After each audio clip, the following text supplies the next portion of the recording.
Let me tell you something about being a gamer. And I mean being a gamer in a way where you just put your Sacagawea on the table and you put that bad puppy out there every week for everyone to see and take shots at you. This is why I love the Philly Godfather, because you know what he does? Instead of I put takes up. You know what this guy puts up? He puts up his townhouse down on Madison Avenue. That's why this guy goes, and you know that 65-foot yacht he's got sitting out in the port of San Diego?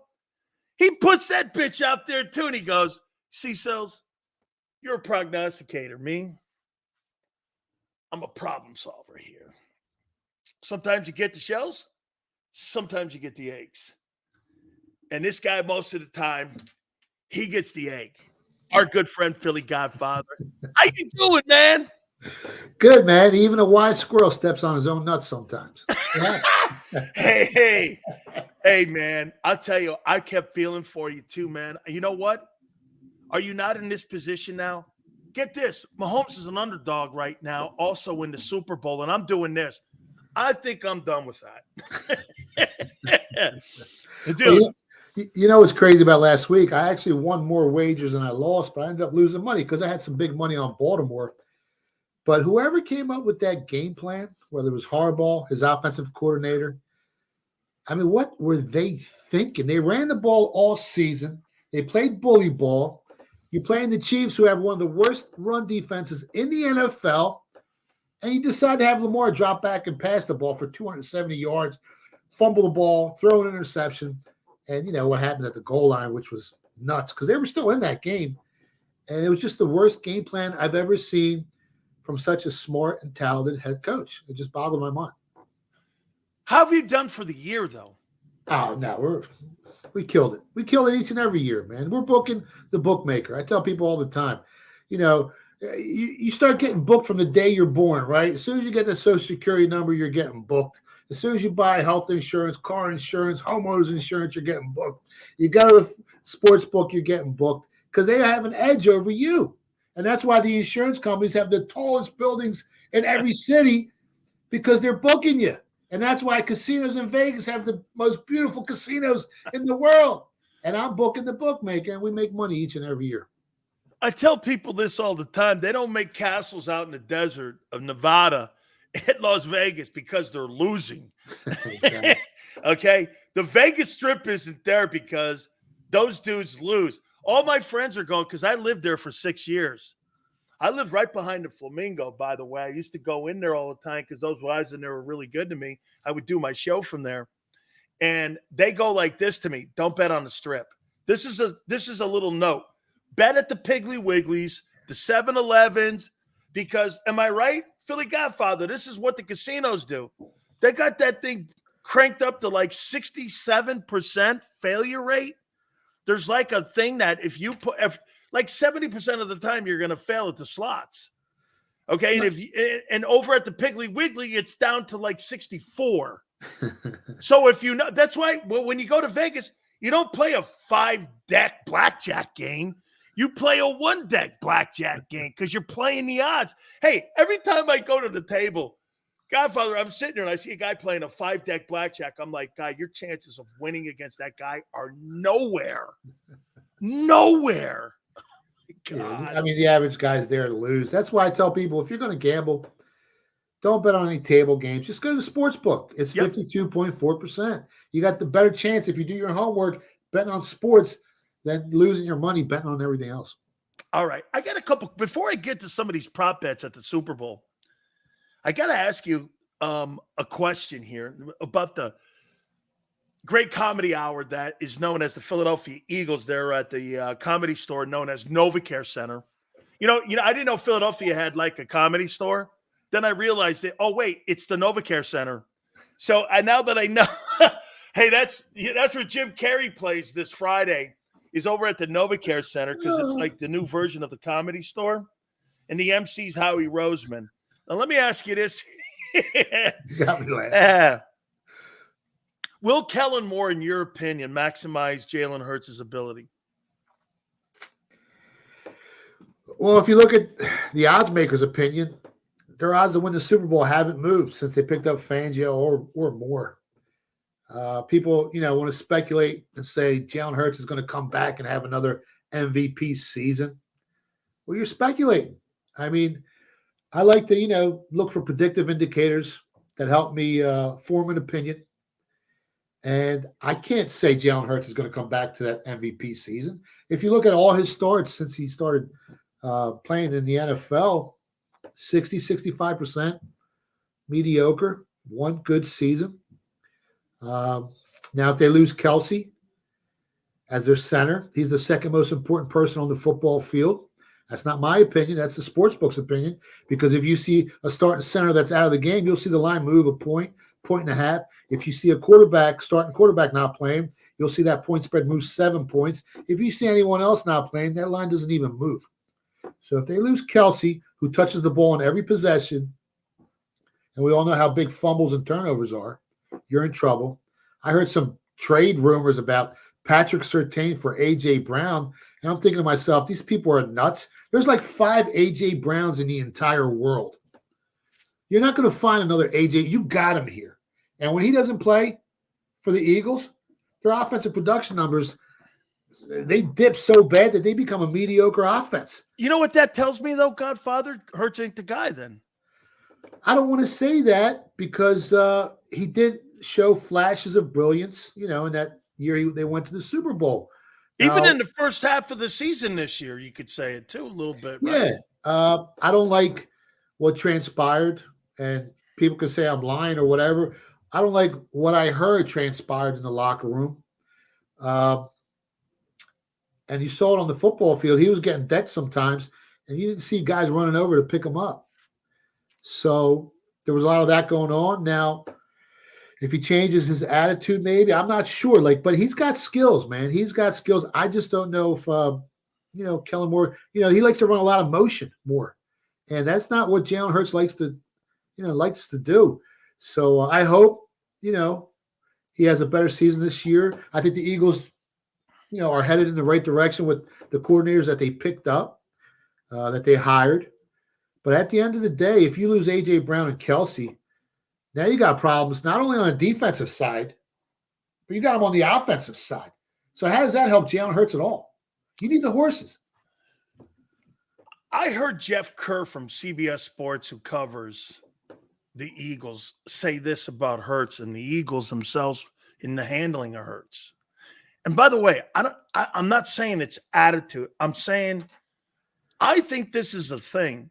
They've made him less accessible to the media and to people. And even now, I don't know if he's less accessible to his teammates. I don't think I read that into it, but he's less accessible to people being around him. And that's what Jeff Kerr says. It's just he's not available to us. And he's not really available around a lot. And I'm thinking to myself, one of the formulas that Brady had that made him great was that he was completely accessible to his teammates. I mean, when he got to Tampa, this is a true story. I talked to Jason Light, and Bruce Arians been on my program 5 times. And you know what he did? He got all 90 of the camp names and their phone numbers, and he called them all personally. When he got into work the next day, when they're getting ready for their first day at camp, it was a free spread all on him, kind of like a little picnic out back on One Buck Place. And Brady went around meeting everybody, even guys who would never make the team. And I thought that right there, one of his secret gems is that he was maybe one of the greatest teammates of all time. Yeah, and then guys play their asses for you. And like we talked about a couple of weeks ago, and nobody wanted to believe me, I said he isolated himself from a lot of the teammates, and that was information that was on the inside. So, I mean, moving forward, he's got a lot of talent. But if you remember back in college, he was 20-2 as a starter, and they benched him. So that don't make something's going on that hopefully, I mean, they can right the ship and they can get back on track. But the odds makers so far don't think so. And they back their opinion with hundreds of millions of dollars. They don't have the horses yet on defense. If you lose your center, man, that's huge. People don't realize how big that is. It is. He's the quarterback of your whole line, and he's the guy that sets the front and protection. It's huge. So without him in there, you think you struggled on blitzes? Oh. If Kelsey's not back, they may have to bribe Kelsey to come back with more money. Because to me, if you don't have Jason Kelsey coming back, who had an All-Pro season, you think you struggled on blitzes? You lose an All-Pro Hall of Fame center. I'll show you that thing becoming a nightmare even bigger. Yeah. And go back and look at the Eagles' offensive production numbers without A.J. Brown. You need him here. Like I said, there's only 5 A.J. Browns in the world, and you got him. Don't let him go. Explain this one to me. So all year long, Nick Siri Liar is telling us, hey, don't blame Brian Johnson. Don't blame Sean Desai. Don't blame these guys. Hey, that was my mistake in the Jets game. Hey, I know it was my bad timeout. Don't blame these guys. Well, how in the world did those guys get fired and he survived? He's a yes man, but he's on a short rope. If they start the season 2-3 or 2-4, he's going to be the first one that gets axed. Think about this though. How can you have a 667 win percentage? Been to the playoffs 3 years in a row, and no one thinks you're a good coach. Hey, I'm just saying, man. I mean, you just proved your own point. Dan. I know. It's crazy. I know. You. When you say it, it's completely contradicting it. Yeah. I'm like, hey, how come this guy's on the hot seat? He's the number one coach going into next year on the hot seat. You got Belichick maybe or Vrabel waiting in the wings, and this guy has won almost 70% of his ball games. How come he's on the firing squad? You answered your question. And the Eagles were 10-1 last year, but we all knew they weren't a 10-1 team. No, they were 1-7. That's who they were. All right. Oh, by the way, I gotta ask you this one, man. Here's prop bets for this thing. If the Kansas City Chiefs win, does Travis Kelce propose to Taylor Swift after the game if they win? What's the over-under on that? I would have already proposed to her with all that money. I mean, she's got $1 billion. Million? She's got $2 billion in the bank. She's got billions. Billions. Right. And let me tell you how strong she is.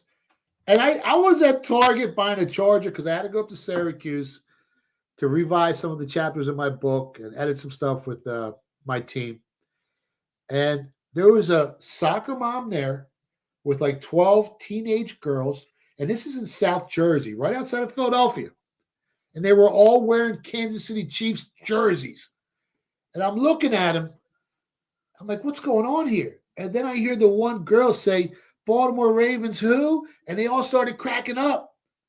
Taylor Swift has converted every teenage girl in this country into a Kansas City Chiefs fan. That's how strong she is. It's real. Do you know that she has one of the highest selling jerseys? Like with her name in 87 or whatever his number is, and her name on the back, Swift, on the back of that jersey, that they don't count it, but if they did, she'd have the highest selling jersey of any player in the league. She's so strong that I heard Deshaun Jackson, who's like a real NFL player, like the guy played, he was,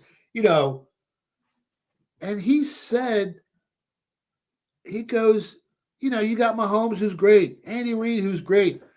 But I think the NFL wants the Chiefs to win because of Taylor Swift. And I'm thinking to myself, what's he saying? Like, is that why they're in the Super Bowl? Like, wait, time out. How can you handicap that? It's scary. I think she's going to be the Super Bowl halftime show next year. Well, listen, if you think the Chiefs win and you think this Taylor Swift stuff's real, well, then how do you not bet Travis Kelce at 12-1 to win the MVP of the Super Bowl? Let me get to the props now then. If you're into conspiracy theories, you might as well make that bet. Holy cow. He has a strong – well, hey, how about this? Better odds to win the MVP in the Super Bowl, Travis Kelce or Patrick Mahomes, Brock Purdy or McCaffrey? Mahomes and Brock Purdy have the better odds. Because they're the quarterbacks. Yeah, and most of the time, I think 19 of the last 24 Super But I Bowls. like your thinking. Travis has a big game. And they're the other wide receivers, the other guys on that offense, they've been dropping balls all season. And Mahomes' passing yards are at 259.5. Anytime he's thrown for over 259.5 this season, the Chiefs are 8-1. Anytime that he's thrown for less, they're just 5-5. So Kelsey's going to be huge here. That's the first one here. Mahomes, 260.5 in passing yards. You think he's over or under? He's going to have to be over for them to win the game. There's some real sharp money. The line originally opened up 3. San Fran -3. And some sharp money jumped on that right away, +3. It took the Chiefs +3. Line moved back down to -1.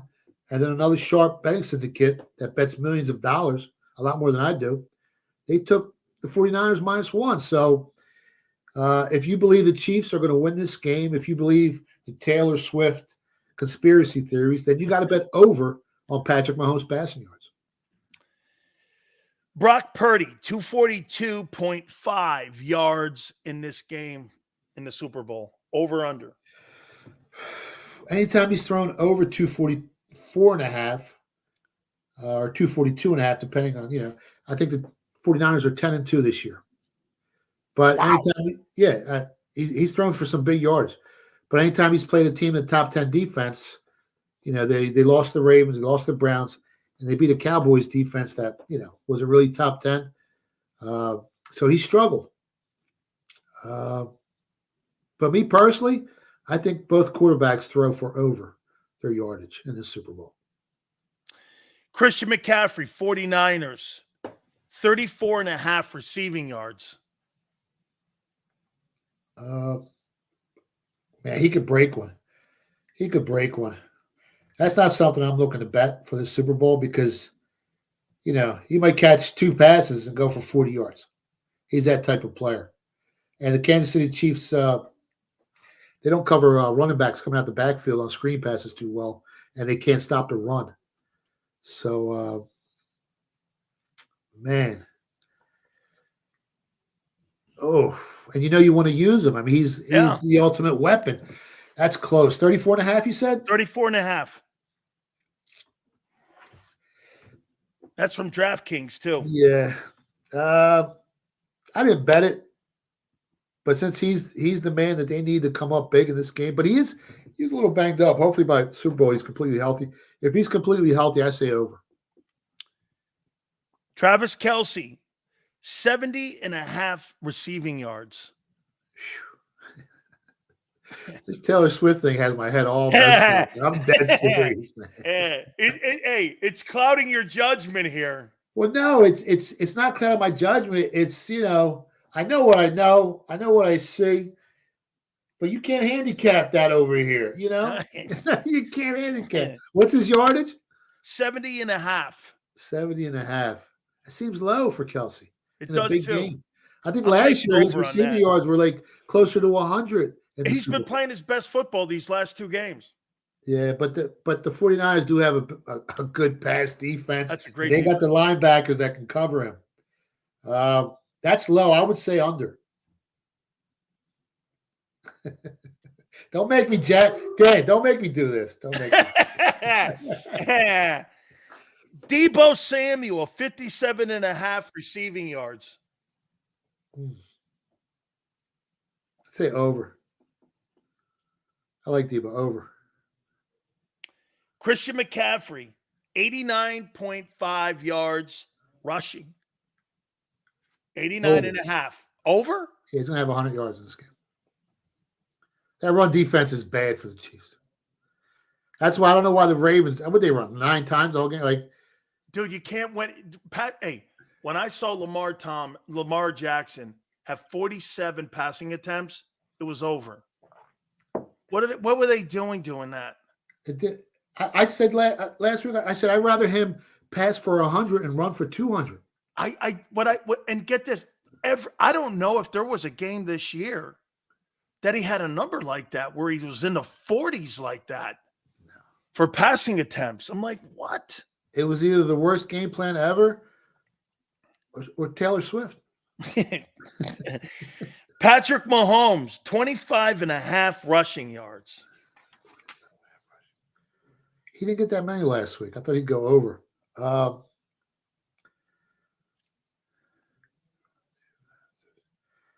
I'd say over. San Francisco scoring over or under 24 points. It's tough. 24. Total's 47.5. Whew. That's right on the number. They're in Vegas. I say over. Kansas City over under 23.5 points. I say over. I think the game's going over. So you think this game's like a They're going to score 24-21 game? I mean, I could see a 3-point game, 30-27, 27-24. You know, Who do you have winning? it's tough. I like San Fran -1. But I took some 3 early just as a numbers grab because it's a good number. You know, 3 is such a key number. I think my bigger position is going to be on San Fran. I haven't bet it yet, the bigger position for myself. But San Fran, it's so, like I said before, it's so hard to quantify greatness. And Patrick Mahomes is great. But San Fran's a better team. I mean, They are. They're the better team. You know what it is? Isn't this exactly like last year's Super Bowl where Philly had the better team when it came to the roster? And there's Kansas City again with the better coach. Look, the coach is a Hall of Famer and the quarterback's a Hall of Famer. The tight end's a Hall of Famer. And they're going into this Super Bowl with a better defense than they went into the Eagles Super Bowl with. And you got Spags. That's why this game looks tougher for me when I look at it and I go, Kansas City's the underdog in this game, and yet they're better everywhere across the board. Like is Kyle Shanahan better than Andy Reid as a play caller? I would have to say no. Yeah. Is Patrick Mahomes better than Brock Purdy? Yeah. Are there more weapons in San Fran? Yes. But that didn't matter last year. That's why this game is hard, man. It's a very difficult game to handicap. And if you look at the Chiefs last week against, one of the better defenses, they scored 17 points. They got shut out in the second half. And now you're going up against a defense that may be almost as good. But on the offensive side, San Fran's way better than Baltimore. They can run. They can pass. They got more weapons on the field. And listen, I've been talking smack about, Brock Purdy all year. But last week he showed me he's got the clutch gene in him. And that's something Lamar didn't have. Lamar choked. Purdy showed me something. That they came back from 24-7. That was big to me. So, you got a team that's great on offense and defense. You got so many weapons. This is such a tough game to handicap because of the greatness of Patrick Mahomes. Brock Purdy makes $870,000 a year. Jalen Hurts next year will make that a week. There's going to be 20 quarterbacks that make the money he makes in a year and a week. Yeah. And this year, and they got 3 more years of it. This year, there was 15 quarterbacks with better numbers than Jalen Hurts. Think about that. Including Baker Mayfield. You see the greatness had better numbers. You see the greatness of Gardner Minshew made the Pro Bowl. He had better numbers than Hurts. Oh, it's a fact. Gardner Minshew had a better year than Jalen Hurts. This shit's classic. San Francisco rushes as a team 135.5 yards. That's a lot of yards. Purdy really don't run the ball. I can see them going over. Debo can run the ball a little bit. You got McCaffrey. Purdy showed that he can run the ball when he has to. I say over. That Chiefs Russian defense is bad. It's bad. That's the only weak point in the whole team is the rush defense. One last comment to you. Do you think Jalen Hurts next year and Kellen Moore. How about this? No. Here's the question I was going to ask you. Do you think Jalen Hurts gets a second $50 million a year contract in Philly? No, but I think he plays better than he did this year with Kellen Moore. Okay. He can only get better as long as they keep A.J. Brown, if they can find a way to keep Kelsey.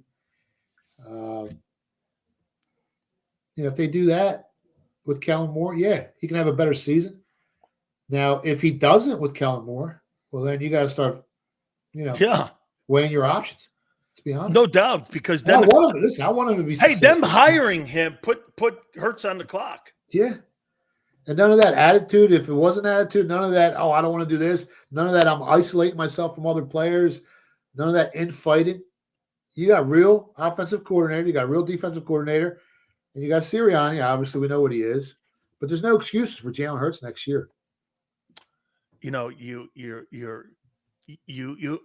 upset my guy Tone because you said Gardner was, a better, and No, he's not a better quarterback. He had a better year. It's a fact. Just look at his numbers. That's all I said, Tone, man. No, I didn't say he's the better Tony did miss the first 4 weeks. Minshew didn't start the first 4 weeks. And Jalen Hurts had a much better offensive line and a lot more weapons on offense, and somehow Minshew had better numbers on the year. So I don't know what kind of math that is. God. Let me get the trash can. Hey, you know what, man? You've turned into a fire starter here. So, hey, tell people how they can find you, my good friend. You can find me at Philly Godfather. You can stop by the PhillyGodfather.com. And the sign of a quarterback having a bad year is how many times he turned the ball over. Because as we all know, that's the difference between winning NFL games or losing them. So you can throw for 4,000 yards. If you turn the ball over 20, 25 times, well, you know what? You didn't have the better season as a quarterback because your team didn't go nowhere. You lose a turnover battle 1-0, you lose 67% of the time. You lose a turnover battle 2-0, you lose the game 83% of the time. Yeah. Look, see? Look at you. How many turnovers did Hurts have? Look at Tone. How many turnovers did Hurts have, Tone? That's all I want to know. Running the ball and passing the ball. This is hilarious. Look at that. Look at it. He had 15 interceptions. Hold on for a second. Let me see. Minshew had 9. Hold on for a second. What do you have? Another 5 fumbles running the ball? Hold on. Wait. He threw the ball at least 100 times more. Look at Tone, man. Hold on. Completions. He only had 40 some odd more completions than what. But you want me to end this argument real quick? Yeah. The fact that we're even comparing the two, it's over. The fact that we're even comparing these two guys, Tone. Come on. This is hilarious. Godfather, thank you so much, man. Hey, see, you got to remember something, man. You start messing around with Hurts, man, you're going to get you. You're going to be called out on it here because Tone may be pissed off right now at the Eagles, but he's not at Jalen. I want him to win, man. I'm the biggest Eagles fan in the world. And let me tell you something. Yeah, you sounded. 1980, as a kid, I cried when they lost to the Raiders. When McNabb was throwing up in a 2-minute drill, I had money on the Eagles +7. I was happy they won, but I broke the TV that year because I wanted a Super Bowl so bad. 2017, when Dougie P and Nicky Foles it was like the happiest moment. And my kids were thrilled. I was happy. My mom was, everybody, my wife, the whole Puerto Rican side, they were going crazy. The Greek side was going nuts. And I had him that year at 50-1 to win the Super Bowl before the season. That was like one of the happiest moments in our lives. Hold on. You're Puerto Rican and a Greek? No, I'm Greek. My wife's Puerto Rican. Okay. I was going to, boy, holy cow, that house must have a lot of conflict in it. They got a lot of great food. I'll tell you that. I sleep like this, though. I sleep with one eye open, Dan. Oh, hey, no doubt, man. You know what? You should see. Are you kidding me, man? My wife's one of those kind of chicks, man, where, you know what, man, you say, hey, you say anything crazy, man. Believe me, I sleep with a patch on my eye. I sleep like this. I tell everyone this. I tell my good friend Tone here, hey, you want to be fed well and loved, you marry a fat chick. You want to be miserable your whole life, you marry a great looking chick. And if you want to starve, you marry a great looking chick. That's where I'm at right now. I'm in purgatory. I'm going to leave you with this. If you want Jalen Hurts to have a great season next year, limit the low percentage passes down the field. More dink and dunk, more RPOs, more higher completion, percentage passes, and stop going for, that 40, 50-yard bomb all the time. I know you got you A.J. mean Brown. play like Minshew more? Yeah, this year, yeah. Play smarter, not harder, man. That's what it comes down to. My man, thank you so much. Good luck, guys. I'll see you next week. You got it. That's our good friend, the Philly Godfather. Tom wasn't having. He don't mind the disrespect on Hurts. He minds it when you drop Gardner Minshew. that ain't working for me, man. I'm sorry. I'm gonna have to, because I run the whole thing here. You're just you're the caboose here. Okay, I'll run this thing here. We ain't going down that route. All right. Guys, you were great. Please hit the like button. Thank you so much. Xander, Big Joe. Have a fabulous NFL Super Bowl off week. Next week, it's going to be wall-to-wall Super Bowl stuff. We're going to have former MVPs on. Phil Simms going to step in with us. We're going to get Harry Carson. We're going to get so many people that played in Super Bowls that will be on to be a theme next week. We appreciate everybody coming aboard. 2 to 6 on Monday. Tone, thank you very much. Absolutely fabulous stuff. We so appreciate it. We will catch you on the flip side.